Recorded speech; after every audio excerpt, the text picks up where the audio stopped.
Hi, everyone, and thank you for joining MSAA's live webinar, Eating for Energy, Managing MS Symptoms Through Nutrition. Living with MS can make fatigue and daily symptom management challenging. Today, with dietitian Ashley Carter, we'll focus on how simple nutrition strategies can help support your energy, reduce inflammation, and improve overall well-being. My name is Kimberly Baugh, Manager of Health Education and Equity at MSAA, and I'll be your host for this evening. At MSAA, we are dedicated to improving lives today through vital services and compassionate support. Our services include our national toll-free helpline, an MRI access program, equipment and cooling distribution programs, educational resources, publications, digital tools, and opportunities for community engagement. To learn more about our programs and services, please visit mymsaa.org. Please stay connected with MSAA and receive updates about our programs and events and ways to support the MS community by signing up for email and text messages updates. You can also follow us on social media to stay informed and engaged. During tonight's program, you're welcome to submit your questions anytime using the Q&A feature. Closed captions are available for this session. Today's webinar is being recorded and will be available on demand in a few weeks via MSAA's video library. At the end of the program, please take a moment to complete the brief survey.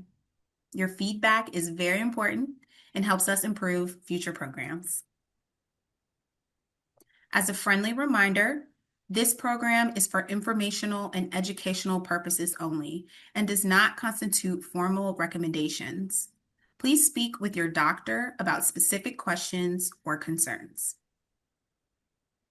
And now, please join me in welcoming our guest speaker, Ashley Carter.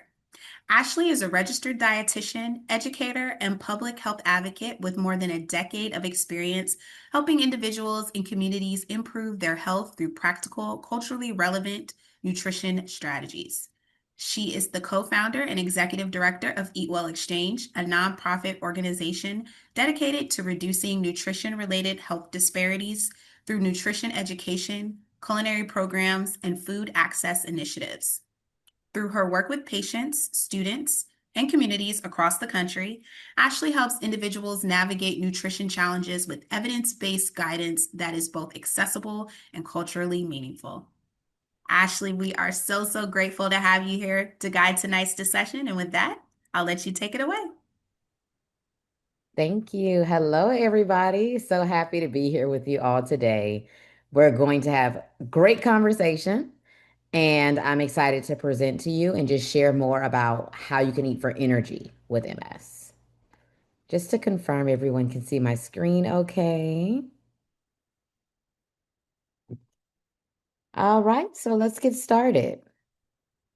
Well, first, before we get into our topic, I want to introduce myself. So my name is Ashley Carter. I have my master's in science in dietetics.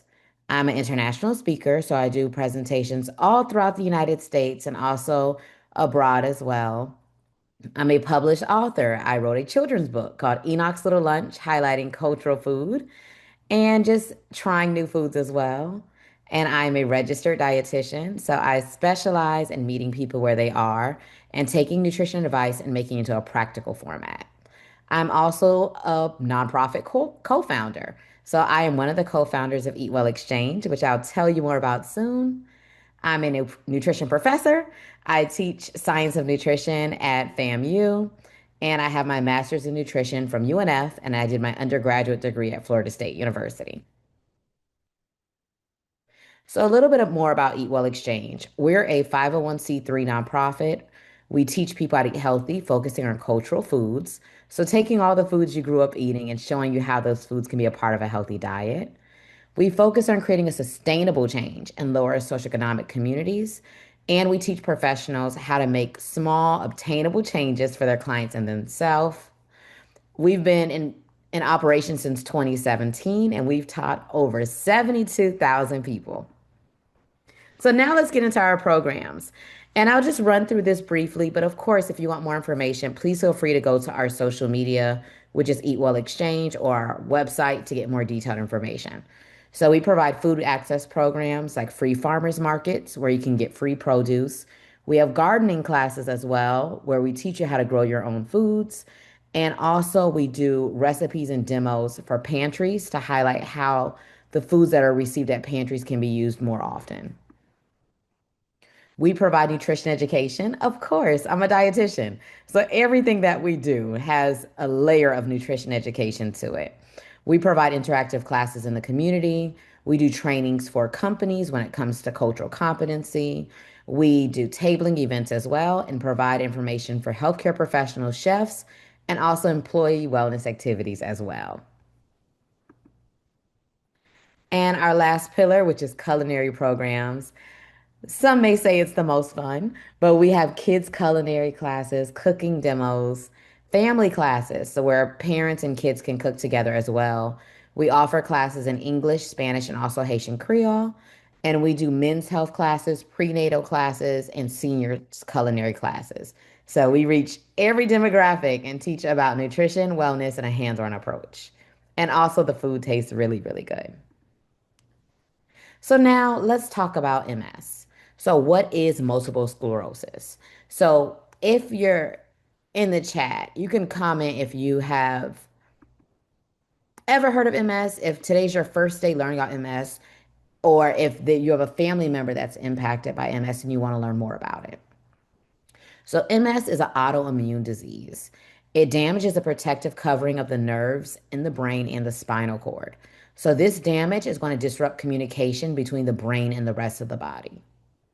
So, with that being said, there's technically no cure, but there is effective disease modifying therapies. And I stress that because there's a lot that you can do. There's so much that can be done to help when it comes to comprehensive symptom management and strategies that are available. So, thank you, everyone in this chat that's sharing with us. And a lot of you will see that you're not alone. I see a lot of the years that you're sharing is similar to others. And I see a lot of people are supporting others in this chat too. So it's so important that whether you have been diagnosed with MS or you have a family member with MS or a friend, that you're learning this information today that's going to help you navigate.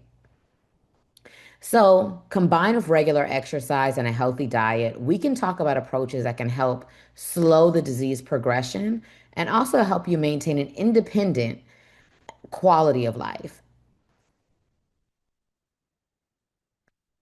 Yes, and I see all the warriors chiming in. I saw some MS warriors. Wow. So if you look at the picture on the right, it shows you the difference between a normal nerve and an effective nerve when it comes to MS.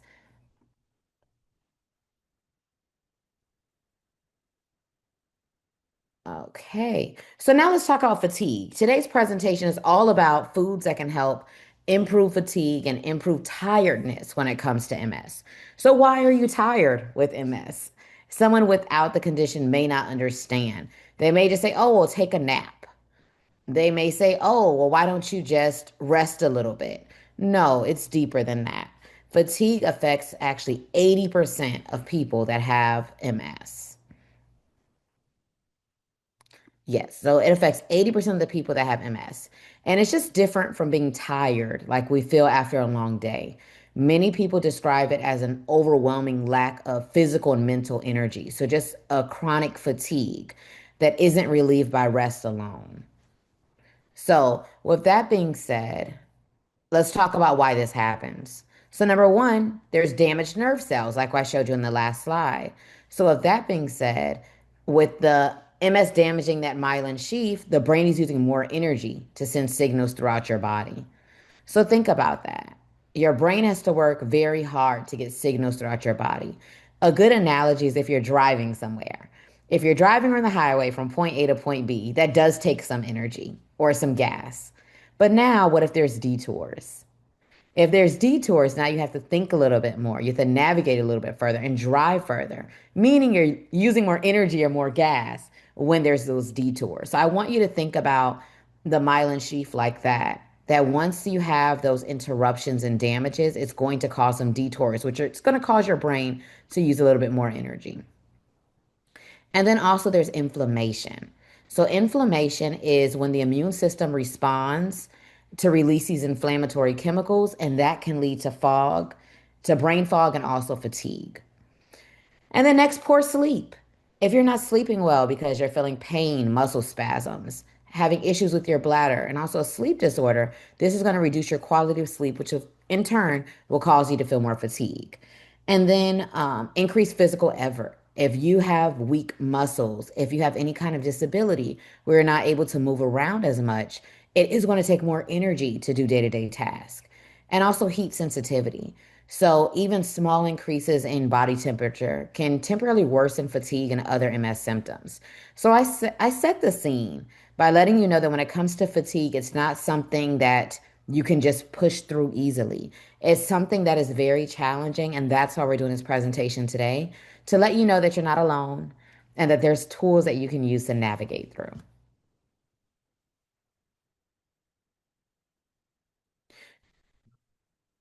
So now let's talk about food. I'm a dietitian, so I love to talk about food. So when it comes to food that supports your energy, I do want you to know that while this presentation is geared towards MS, your family, your friends, all of you can eat this way as well. This is not an MS diet. This is foods that can help you, but this is also foods that can help anyone that wants a little bit more energy and wants to eat more balanced. So that doesn't mean you have to eat separate from your family. You and your family can eat one meal together. So the first thing is carbohydrates. So carbohydrates are our body's main source of fuel. Sometimes people give carbs a bad name and say you shouldn't eat carbohydrates, but there's different types of carbs. So we have our whole grains, which is the type of carbohydrates that are found in bread and whole wheat bread and brown rice and in grains. And this is going to provide steady energy to fuel the body compared to a can of soda or juice. It's going to give you a little jolt of energy or coffee, but that energy is not sustainable. So we want to stick more to whole grains for our carbohydrates. And then also lean protein. So this is going to support our muscle repair and help maintain energy. So protein gives us more of a consistent energy source compared to carbohydrates, which give us that steady energy or that quick jolt of energy as well. And then healthy fats. So we want to provide long-lasting fuel to support the brain health. And also fats can help with anti-inflammatory properties as well when we're eating healthy fats in our diet. And then let's throw some color in there. Fruits and vegetables add lots of colors to our plate, but they also provide quick energy and nutrients for our fruit.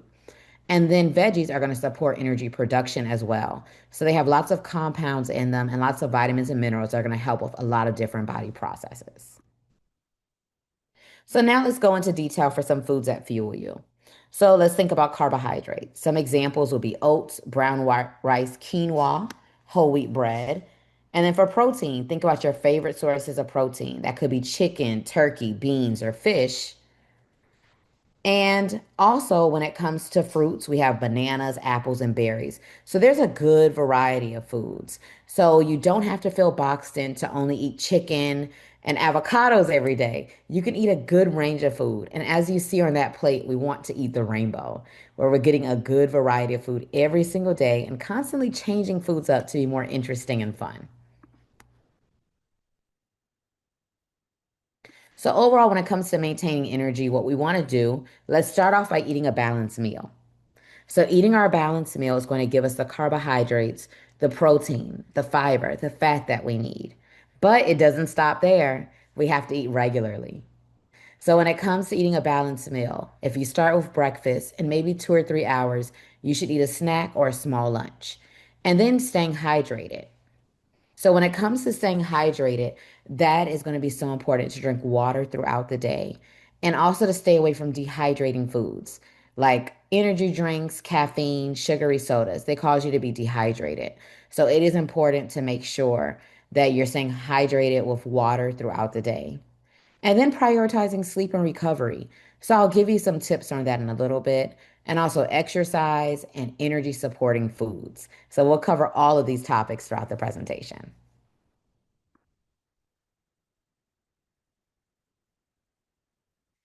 All right. So when it comes to eating a balanced plate, half of every plate should be fruits and vegetables. So think about that. If you have a big plate, make half of it fruits and veggies. The other half is going to be divided between whole grains and lean protein. So, with that being said, there's so many foods for us to try. If you don't like broccoli, it's okay. You can probably eat spinach. If you don't like sweet potatoes, it's fine. You can eat carrots. So, pretty much finding fruits and vegetables that you enjoy and eating those foods more often. So this is a standard meal plate. And also you can lean more into the plant-based foods as well because they're leaner and also they're going to have lots of anti-inflammatory properties that's going to help when it comes to our brain and also our nervous system. So this information sounds great, but now let's put it into practice. So I have a lot of different foods on the screen. I'm going to call out some of them and you can tell me what food group it belongs to, whether it's whole grains, lean protein, or fruits and vegetables. And if it has multiple, you can let me know that as well. So let's start off with our broccoli. Where would that fall under? You can comment in the chat. Where would broccoli fall under? And I do see someone mention that they can't see other people. Make sure you change your chat to everyone, and then you'll be able to see everyone's message. All right. Veggies, veggies, veggies. Good job, everybody. That is the correct answer. Started off a little easy for you. Broccoli is a vegetable. So that will be under the 50%, which is half of your plate should be a vegetable, and it could be broccoli. All right. Now let's make this a little bit more challenging. What about that sandwich? What about the sandwich? Would the sandwich be a whole grain? Would it be protein or would it be fruits and veggies? Okay, I see whole grains, I see protein, I see carbs. Somebody said all. Okay, good job. Somebody else said it as well. All three. Yes. So I want you to think about meals like that. It's not all or nothing. If you eat a sandwich that has whole grain bread, that's going to be your whole grain. If it has meat, that's going to be your protein. Or even if it has a plant-based source, like maybe chickpeas, if it's a chickpea tuna, that will be your protein. And then your fruits and veggies top it off. So that can be your lettuce, your tomatoes, onions, peppers. So that's just an example. And now the last one, the soup. Where would that fall under?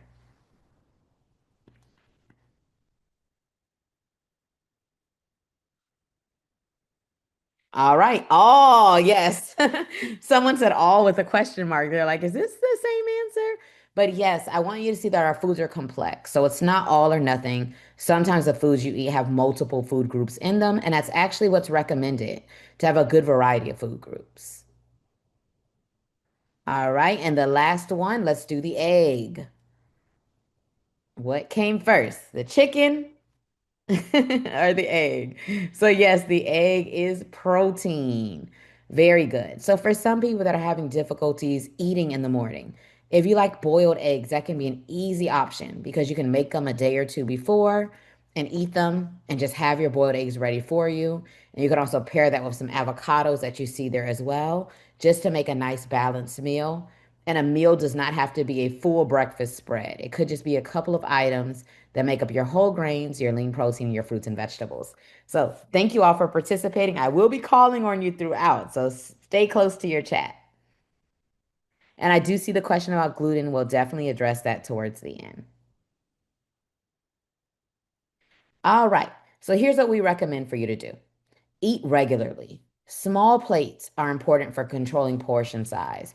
So remember, you do not have to eat a large spread of food. You can eat small portions, but you just want it to be a balanced meal with your carbohydrates, your fruits and vegetables, and also your protein. And then you want to eat frequently. If you go long periods between eating, that's going to also impact your energy levels. So you want to make sure that we're getting nice, balanced meals in throughout the day. And then last, we're going to avoid late night eating. So sometimes when we eat late at night, that's going to cause us to eat foods that are not always the best for us. If you do work overnight, it is okay to eat, but you just want to make sure you stop eating before a couple of hours before bed to give your body time to properly digest food. So now when it comes to scheduling, what you should do is plan for energy dips. You know your body better than anybody else. So if that being said, if you notice that your mornings you have the most energy, that's the time that you want to plan tasks that you need to do. maybe going to the grocery store, maybe cooking a lot of meals for the day. Plan your meals, plan your day around your energy levels. If you notice in the evenings your energy is very low, that would not be the best time to plan your trips to the grocery store or other things that you need to do. So know your body and plan accordingly. And then also vitamin D. Vitamin D deficiency is connected to worsening of a lot of symptoms of MS and a lot of other medical conditions. So, that being said, you want to time vitamin D throughout the day. If you're wondering where do you get vitamin D, you get vitamin D from foods like salmon, from mushrooms, from mackerel, sardines, and also green leafy vegetables. So, that's some sources of vitamin D, and it'll be perfect to spread that out throughout the day. And if possible, write a weekly meal plan. What I personally do is go through my refrigerator, pantry, and my freezer and see what I have. And then based off of what I have, I find items that I can buy to make a complete meal. And this saves a lot of money because it stops you from rebuying the same foods. And also, if it saves time, cut up fresh fruits and veggies in advance. So if you have more time on a Saturday, maybe you can chop up some vegetables, put them into Tupperware containers, and that way throughout the week you can make quick, easy meals. All right, so I want to hear from you again. If you can only choose three habits to improve your health tomorrow, which three would it be? And actually, yeah, you can just share one with me. From what we talked about so far, what's one habit that you can start doing tomorrow to improve your health? Okay, I see someone in the chat said to drink more water, exercise. Good. Eat breakfast, eating. A lot of people saying eating more often. Thank you for everyone answering. I'm still seeing your answers. And the reason why I ask this is because sometimes we get overwhelmed. There's so much information, there's so much you need to do. And sometimes you have family members and friends that call you and say, "Oh, have you tried this supplement? Have you done this?" And that may be great. They want to help you. But at the end of the day, it becomes very overwhelming. So just think about one thing you can do and focus on that one thing this week. And then next week, find another thing you can do. And that's so important that we're starting small. I see someone said to stop eating late, to exercise, to cut back on chocolate, I guess. Yes. So you all are getting it. So just think about one thing you can do, and that can be your focus for this week. Very good. Thank you all for answering in the chat. So now let's talk more about hydration. So mild hydration can worsen the symptoms of MS. So we want to start drinking, and let's think about it. Our brain and our body is primarily made up of water. So just a little bit of dehydration is going to impact how our body functions and how our body is able to process the foods that we're eating and also impacting our skeletal functions as well. So let's aim to drink 6 to 8 cups of water or more. Everybody's energy intake and everybody's water intake is different based off of your body composition, your energy levels as well, and also your overall energy expenditure, which is how much you move or exercise. So adjust accordingly. If you need more water, it's okay. And also if you drink less water, that's fine too. But you just want to make sure you're drinking enough for your body. An easy tip is to carry a reusable water bottle. So, with that being said, if you're carrying a bottle around with you, you're more likely to refill it and drink water compared to if you have to purchase a water bottle while you're out. And you don't have to rely on water alone. You can eat water-rich foods. So, cucumbers, tomatoes, all those foods that when you bite into it, there's a big burst of water. Those foods are very hydrating. And I see someone in the chat mention coffee. So you don't have to avoid coffee completely, but I would decrease if possible. The reason why is because coffee has caffeine, and caffeine may cause you to feel very tired.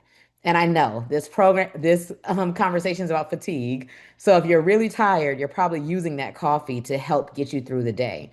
So again, you don't have to take it away completely, but try to decrease it because caffeine also is a stimulant. So sometimes it makes it harder if you go to bed, which causes a vicious cycle. So something like green tea has caffeine, but it may be easier on you, or even other teas like ginger tea may be great for you in the morning because it doesn't have caffeine, but it helps to wake you up. If you're sensitive to heat, it is okay to drink cold water and also sip water throughout the day. You don't want to drink all 60 ounces of water in the morning. You want to start off slow, drink water throughout the day, and again, build. Right now, if you're only drinking one bottle of water, make it a goal to drink 2 bottles of water, and that will be a slow and steady increase in the right direction. And again, I do want to preface everything that we're saying by remember you are an individual. So when it comes to any condition, yes, there's some things that are standard, but remember you are an individual person. So if that being said, you may have individual needs different from someone next to you, and that's completely fine. So let's talk about inflammation. So inflammation is pretty much our body becomes inflamed when we have a cold. Our body becomes inflamed if we get an injury. So inflammation is not a bad thing. But chronic inflammation, which means we're inflamed for long periods of time, is not the best for our body. So we want to eat foods that are anti-inflammatory, which means they decrease inflammation in our body. So that would be fatty fish like sardines, tuna, and salmon, fruits and veggies like berries and leafy greens, nuts and seeds, olive oils, and avocado oil, and also whole grains. And I know right now we're in the middle of an outbreak of cyclosporiosis. So, if that being said, take the necessary precautions, stay abreast to what is going on in the news. But I don't want that to discourage you from eating your fruits and vegetables. So, try to find the sources that you can eat, the sources that are safe, and always stay up to date with the newest information that's coming out. But that doesn't mean to stop eating vegetables. All right. So, inflammatory foods on the other end are the ones we want to avoid. So, sugary foods. So, that can be processed cakes, like the cakes, the shelf stable cakes, and drinks. Also, fried foods. So, fried foods are going to increase inflammatory markers, saturated fat, which is the fat that's found in most animal products, and also processed meats as well. So, processed meats would be like your hot dogs, your sandwich meats. All of those meats are going to increase inflammatory markers and also excessive alcohol intake. So, alcohol leads to inflammation. So, we definitely want to keep that down. And I see someone in the chat mention all the yummy stuff, but don't get me wrong, it is possible to eat the foods you enjoy. It's all about finding balance. So if you like chocolate, like someone mentioned, or chocolate cake, you don't want to eat chocolate cake every day. You want to eat it less often, and when you do eat it, eat smaller portions and pair it with something that's healthy for you, like raspberries. So if you have raspberries on the side of your chocolate cake, that's a great way to add some fiber to a food that is typically high in sugar. So I'm not taking anything away from you. It's just learning how to balance everything out. So there's a lot of different dietary approaches. Here's some that we're going to focus on today. So there's the Mediterranean diet, which is the most well-studied diet. It has lots of plant-based eating patterns, and also it focuses on healthy fats. There's a DASH diet, which is designed to help stop hypertension. And this diet emphasizes more fruits and vegetables and whole grains. And also the healthy eating plate, which is making half of every plate fruits and vegetables. Again, there's no single diet that's proven to cure or treat MS, but these different dietary patterns can be beneficial for you. And I also want you to notice that there's lots of repetition in this. So that means you don't have to just focus on foods with vitamin D and then foods that are anti-inflammatory. A lot of them are the same. So with that being said, your grocery list doesn't have to be too long with you getting all of these different foods. A lot of the foods we mentioned are beneficial for more than one factor. So I hope that gives you some peace of mind to know you don't have to buy too many different foods.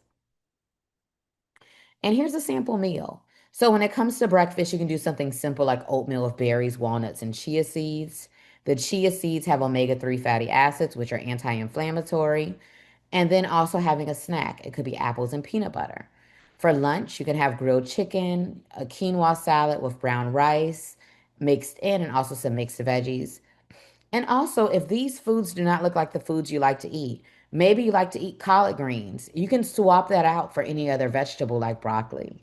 If you don't like to eat salmon, but instead you like to eat another source of fish, like maybe a yellowtail or a red snapper, that's okay too. So you don't have to feel like you need to fit into a dietary pattern. Take the foods you like and swap them out so that we have a balanced diet with half your plate being fruits or vegetables.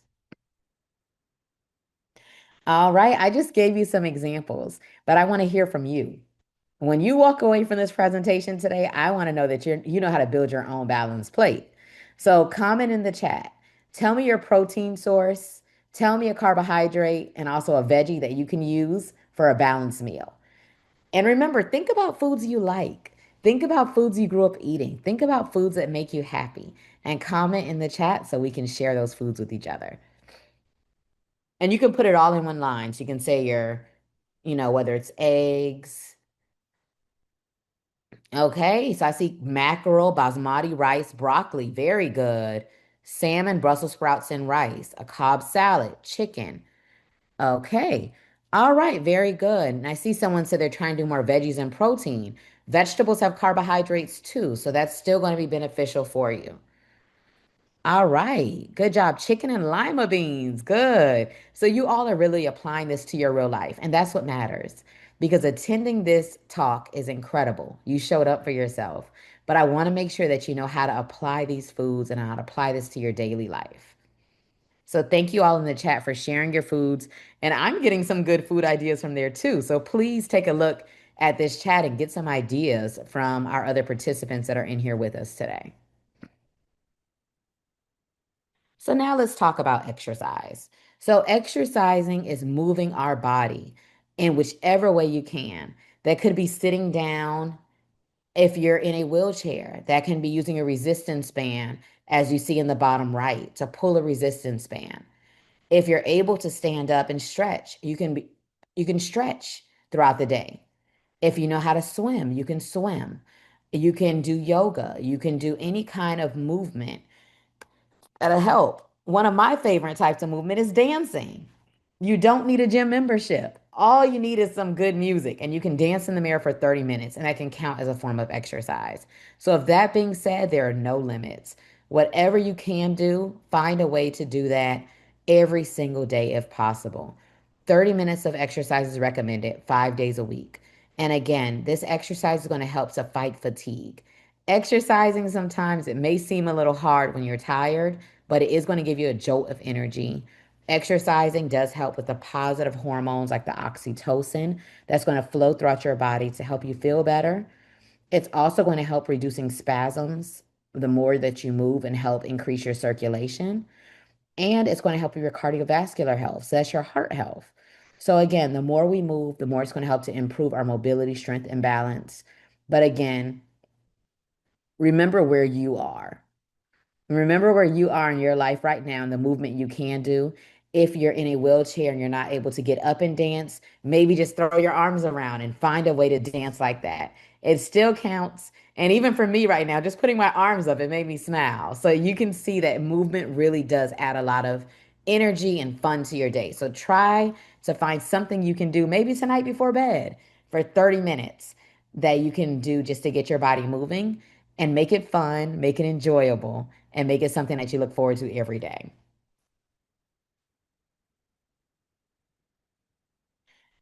So there's lots of different exercises. So again, you can do some strength training, balance exercises, but most importantly, you start off slow. If you're not exercising right now, you don't want to get up and run a marathon tomorrow. Instead, start off slowly by walking for about 10 minutes and slowly increase your activity levels as you can. And also give yourself grace. Every day is different. So if tomorrow you're able to run and move a lot, but the next day you're very tired and you cannot, it's okay. Do what you can each and every day, and that may look different. So this shows you different exercises you can do. I know I mentioned a couple of them, but when you have a mild impairment, you can still walk if possible, use a stationary bike. For limited walking ability, you can do seated yoga or dancing. Even boxing with your hands is still a great movement. And then for wheelchair users, breathing exercises. So deep breathing, engaging your core and upper body strength. And then if you're in a bed or chair bound, you can still do breathing exercises and practicing range of motion. And also, depending on recommendations from your doctor, sometimes electrical muscle stimulation is recommended as well. And thank you. All of you in the chat are sharing some exercises you like to do. I see Tai Chi, roller skating. Wow. Some of you mentioned dancing too.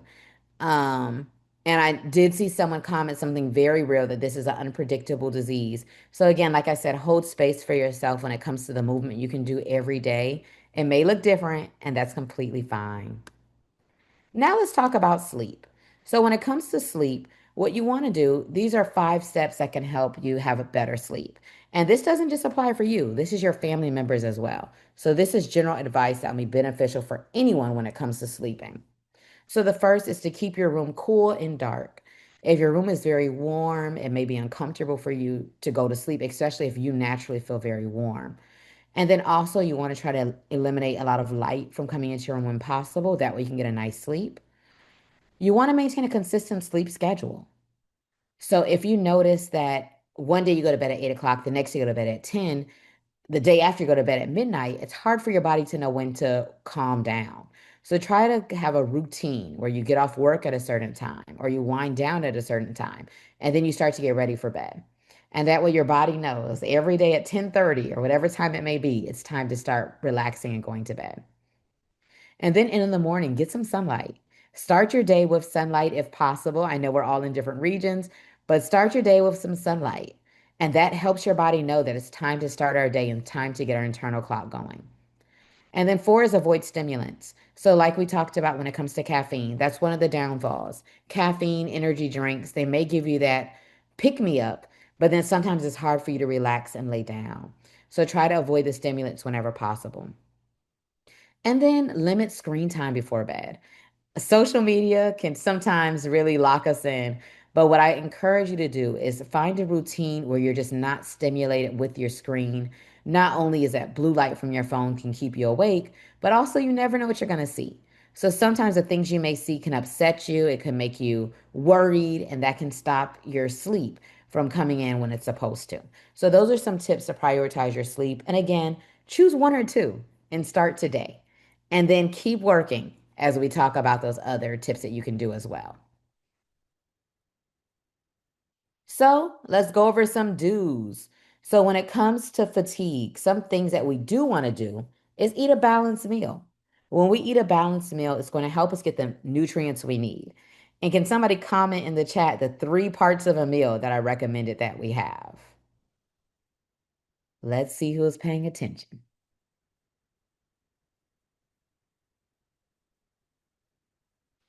All right, the 3 parts of a meal. So it was very good. Protein, veggies, grains. Very, very good. Good job, everybody. And then we want to make sure we have our balanced plate. We want to make sure that we stay hydrated. So getting enough fluid throughout the day and eating foods that are hydrating as well and avoiding some of those dehydrating foods. And then we want to get proper sleep and proper rest. So just getting a good night's rest, I know that may not take the fatigue away, but it is a great start. And by having that routine schedule, like we talked about, that's going to be beneficial for getting to bed on time and staying to sleep and getting a nice sound rest. And then exercise. So moving your body the best you can for your ability, whatever that may look like for you. And remember, start small. You don't have to run tomorrow if you don't typically run. A walk is fine. Moving your body, just doing shoulder shrugs if you're in a wheelchair, something to get your body moving intentionally throughout the day. And now, when it comes to our adults, we want to avoid foods that are very fried, fatty foods, foods that are high in sugar and high in sodium as well. So, does that mean you can never have French fries again? No, that's not what I'm saying. What I'm saying is these are the foods we want to limit and not have as often. So that way we're focusing more on those balanced foods that have lots of nutrients and not the foods that have high fat, high sugar that will cause our energy to jolt up and then drop down dramatically. So, when it comes to alcohol, the same thing. We want to avoid alcohol and caffeine as much as possible as they're stimulants. And we want to make sure that we are having a good balanced diet that is going to promote that will promote anti-inflammatory properties as well, compared to the inflammation that a lot of those foods have. So if you already had a soda today, don't feel bad. Just remember tomorrow's a new day, and every day we're going to work harder towards our healthier self.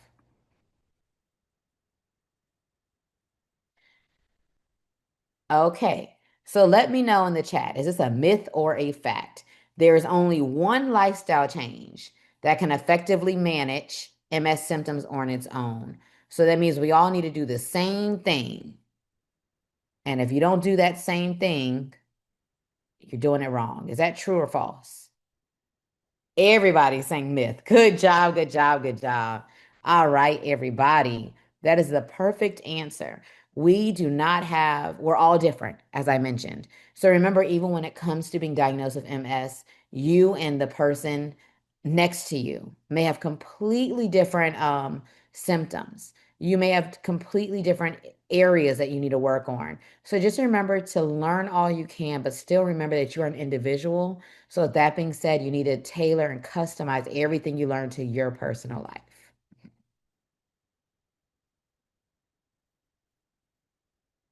And MSAA does have a video library with yoga, movement, and sleep health too. So, please explore those resources. And speaking of resources, there's more for you right here. So, here's some resources that you can use. There's a toll-free helpline. So, this is all through MSAA. So, please go to my MSAA a.org, mymsaa.org, and you'll find all of these incredible resources for you. The link is also posted directly in the chat, so you're able to just click on that link right away. There's numbers there, there's an email, there's information. So please don't hesitate, whatever way is best for you. When it comes to equipment distribution, when it comes to MRI access, cooling products that can help, all of that is available. So please make sure that you know that you're not in this by yourself. There's lots of resources for you. And I'm sure a lot of you probably noticed in the chat that there were so many similarities that a lot of us share. So, if that being said, know that there's resources. Please do not hesitate to reach out to the MSAA staff if there's anything additional that you may need. And please feel free to reach out to me. Again, my name is Ashley Carter. I'm a registered dietitian and one of the co-founders of EatWell Exchange. So at EatWell, we teach how to eat healthy using cultural foods and foods from all around the world. So I do hope you enjoyed this presentation today. Please stay connected with us. We have a Facebook page, a YouTube channel, Instagram, all the things. So please stay connected with us. And it was incredible getting to know you all today in the chat and also presenting this information to you. Thank you so much, Ashley. We are going to keep the learning going because we have a ton of questions coming in through the Q&A. And so just to get this started, first question for you. With limited funds and high prices, how can I be certain I'm purchasing real food and not something detrimental to my health? Oh, that's such a great question. It is challenging right now. A lot of people are dealing with limited funds, and also the food prices are going up, it seems, every day. So, with that being said, the main thing that we want to do is focus on as many whole foods as possible. So, by whole foods, I don't mean the store. I mean the actual entire food. So, buying the orange, buying the apple, buying foods that are in their less processed state. So, as an example, you have an apple, and then you have applesauce, and then you have fruit snacks that may have an apple flavor. So you want to stick to the apples and the applesauce because they're less processed than the foods that are ultra processed. So don't get me wrong, it doesn't mean you cannot have ultra processed foods. It doesn't mean that you can't have a granola bar, which is processed. Those foods can be a part of your diet, but you want to stick to more whole foods as possible because you typically get more nutrients from the actual fruit and vegetable than you do when it's broken down and processed to a different form. Awesome. Next question for you. Do you recommend any eating habits and or meal suggestions when it gets very hot outside, like how it is right now? Yes, when it's hot, we want to do lots of cooling foods. So you probably want to stay away from even turning your oven on if possible. If you can do more salads, if you can do, I like to do like a watermelon feta salad where I take watermelon, dice it up, add some feta cheese, some balsamic glaze, and sometimes some almonds to it. And that's like a nice, refreshing snack. Also, if you like other fruit, like mangoes, you can have that as well. You can also buy frozen fruit. So frozen fruits and vegetables are picked at their peak freshness and they're flash frozen to maintain their nutritional value. So it is okay to eat frozen vegetables and frozen fruit. And with that being said, I put frozen fruit in my yogurt. And that way it keeps my yogurt cold throughout the day because it's frozen. And also it's going to keep my body cool as well. And some people snack on frozen fruit too. So that can be another option to get more frozen foods and foods that are cold that you can eat throughout the day. Great. I'm gonna try that watermelon Oh, recipe. it's so good. That sounded so good. Okay. I got a lot of questions in the chat about being gluten-free. So, as an MS patient, should I be gluten-free? And is there an advantage to eliminating gluten from the diet? Okay. So when it comes to MS, there's no recommendation for gluten-free when it comes to MS. So with that being said, there's no research that has shown that being gluten-free is going to slow the progression of MS or reduce relapses. But remember, as I mentioned before, you're all still individual people. So with that being said, if you have celiac disease or if you've been diagnosed with a gluten sensitivity, then it's best to avoid gluten or to decrease gluten in your diet to make sure that that is not something that's impacting you. And some people have gluten sensitivities and have not been diagnosed. So that's something I would definitely mention to get tested for gluten to see if that's something that is impacting you. But I will say that over the last couple of years, it has become more of a trend for a lot of people to decrease gluten. So make sure that it's something that's impacting you because when you take away gluten from your diet, it takes away a lot of other foods that you could be eating, like a lot of the whole grain breads and a lot of the carbohydrates that you may have. So make sure it's something that you need before removing it. That way you're not just removing foods from your diet for no reason. Got it. Okay. So, Tanya asks, how do we fuel up for exercise when we feel so tired? Yes. So when it comes to fueling up for exercise, the most important thing to remember is that we need carbohydrates. So carbohydrates are the basic building blocks when it comes to our energy sources. So if we do not have carbohydrates like your bread, rice, pasta, tortillas, we're not going to have energy for our workouts. So you want to have more simple carbohydrates before working out and then more complex carbohydrates after to replace. So with that being said, I know I'm throwing out big words like carbohydrates, but what I want you to think about is Greek yogurt with berries. So that yogurt is going to have protein, and then the berries will be your carbohydrates. Also, peanut butter. If you like peanut butter and a whole grain toast, that toast is going to be your carbohydrate. The peanut butter is going to be your protein. So you want to pair protein with a simple carbohydrate to help give you the energy that you need. And also, you want to eat about 30 minutes or more before your exercise so that way you don't receive any cramping or any indigestion. Got it. Well, we have a couple picky eaters in the chat. So what if you don't like a variety of foods? For instance, we have an attendee that said, I can't stomach leafy greens. I just don't like them. And there's actually a lot I don't like. Do you have any other suggestions, any replacements for like leafy greens? Because we know that that's a big part of a healthy diet. Yes, and I'm glad that you mentioned that because everyone is not going to like everything, and that is okay. What I recommend doing is taking the color of something you don't like and finding something else of that similar color. The reason why is because the color of a fruit or vegetable is what helps determine its nutrients. So, with that being said, everything red has a compound called lycopene, which is good for our heart. So, if you don't like apples, it's okay. Eat cherries. Eat something else that is red, or raspberries. So, find another food that's the same color. So, if you don't like leafy greens, maybe you can eat broccoli, maybe you can eat bell peppers, maybe you can eat zucchini, Brussels sprouts. You can just find something else. What I want you to also do for everyone in this chat is don't focus on what you don't like as much. Focus on what you do like. So think about what you like. Do you like okra? If you like okra, that can be your vegetable. And now find meals that you can pair. Find the different carbohydrates you can add. Find the protein sources.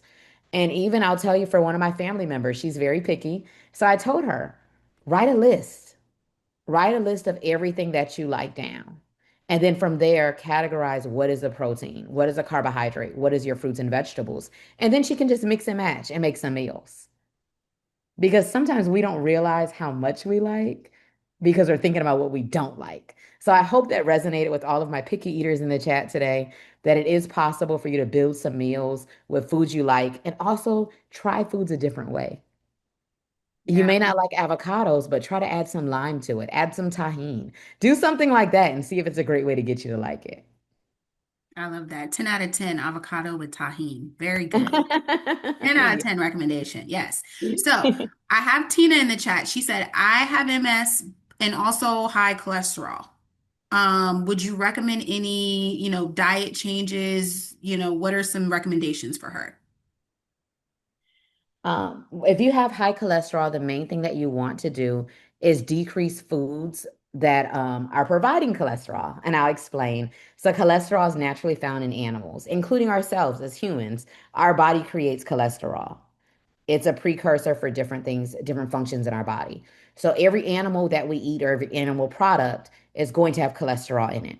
So the more animals you eat, the more cholesterol you get, in the simplest term. So when we have foods with fiber, like fruits, veggies, and whole grains, that's going to decrease our cholesterol. So let's think back to the plate that we showed. The what I recommended for MS is the same that's going to help with your cholesterol. So you don't have to choose which dietary pattern's better because what I recommended is going to be beneficial for both. Okay. Same for diabetes. And if you have diabetes or have high blood sugar, what I recommended today is going to be beneficial for that as well because it's a balanced diet. Gotcha. Um, and we're gonna get a couple of more questions in. What are a few snack recommendations to help with energy that are high in protein? Oh, that's good. Okay, so high protein snacks. If you like cottage cheese is a good snack. And if you don't like cottage cheese, I can find ways for you to like it. A lot of times we just don't dress it up enough. So if you want it to be more sweet, you can drizzle some honey, put some sliced almonds on top. If you want to do more like a savory cottage cheese bowl, you can add pickled onions to it. You can add olives and kind of make it more of like a Mediterranean style dish. I see somebody in there put cottage cheese pancakes. That's perfect. Outside of cottage cheese, there's also sardines. There's the canned fish, like sardines and tuna can be a great snack as well. Builds it up just like I showed you with the plate. So if you have your sardines, maybe you can take some toast or some a flatbread. Add some healthy fat to that. You could add something like avocados, your sardines, and the toast, and then season it up with maybe some lemon pepper, or you can add some smoked paprika to add a nice smokiness to it. Or if you want to add like a drizzle of oil on top to add a nice healthy fat. So I have a ton of recipes, so I can do this all day. But the most important thing to do is start with something you like. Build it up. Add your carbohydrates, add your protein, add that healthy fat to it, and then add some flavor. So whether that's lemon pepper, smoked paprika, I mentioned tahini if you want to add a little bit of spice or chili peppers to something. Always find ways to make it fun because that's going to what motivates you to eat and helps you feel hungry on those days where you don't feel like eating that much. Love it. A lot of our folks struggle with constipation. Like, that's a common symptom of MS. So, what are some foods that kind of help combat constipation? Yes, so for constipation, some fruits and vegetables help. And just to kind of back up a little bit, constipation happens for a lot of different reasons. Some medication that you're taking could be causing constipation. That doesn't mean to stop taking the medication, it just means to know that that is a connection to what's happening. So pretty much when it comes to constipation, the three things that typically help is movement. So that's being able to move your body and exercise, fiber-rich food, so that's your fruits, veggies, and grains, and then also that's hydration. Again, all the points that we talked about today. So just trying to increase your water intake is going to help because you need to be able to create a solid stool, which is that bowel movement that you're having. And you create that stool or bowel movement by creating bulk, which is fiber. So our body doesn't store fiber. So as we eat foods that have fiber, it collects cholesterol and then we release it when we go to the bathroom. But the issue is if you're not eating enough fiber, it kind of just hangs out in our digestive tract. And that's what makes it become very, very hard and difficult to push out. So we do need fiber, we need water, and also exercise. But again, medication can impact that too. So, if that being said, you do want to talk to your doctor if you're chronically constipated to see if there's a supplement or something that you need to take. But generally, water, hydration, and movement will work for that. Okay. Perfect. Perfect. Lastly, we're going to wrap it up here, but I do want to ask, we do have a lot of folks with comorbidities, right? So along with MS, they have other things going on.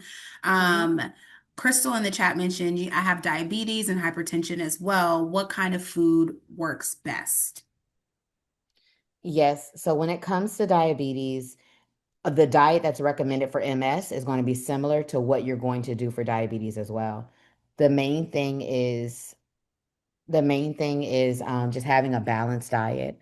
So again, you want to make sure that you're not eating too much when it comes to protein or too much when it comes to carbohydrates. And when I say too much, you can use your hands as a measurement tool. So your palm should be the serving of protein, and your palm is a serving of carbohydrates. And if you have big hands, use somebody else's palm, okay? No cheating. So with that being said, when you think about your palm, if you're to put a piece of chicken, salmon, um, pork chops, whatever it may be on your palm, that will be one serving. So if you're eating a large portion of protein, that's going to be part of the problem. Or if you're eating large portions of rice, that's part of the problem, not knowing our portion size. For vegetables, one fist is a serving, and we want two servings on every plate. And that's recommended for diabetes as well, for hypertension, for an anti-inflammatory diet. So pretty much what I told you today can be applied to all of these different health conditions. And that's why I encourage you not to eat separate from your family. You're not on an MS diet, okay? This is not an anti-fatigue diet. This is a standard healthy eating pattern that you and your family can adapt together so you don't have to isolate yourself and eat special foods. The entire family can eat this way. Perfect. I know there were a couple more questions we didn't get to, but please feel free to reach out to Ashley. Her information is on the screen. Please call our toll-free line with any questions you have related to MS. We are always there for you. Thank you again, Ashley, for sharing such practical nutrition strategies with our community. This session was incredibly informative, and we truly appreciate your time and expertise. To everyone joining us from home, thank you for participating. Just a quick reminder that today's webinar was recorded and will be available on the MSAA website in the coming weeks. We would also greatly appreciate it if you could take a few minutes to complete our survey and share your feedback about your learning experience. On behalf of all of us at MSAA, thank you so much for participating and have a great evening.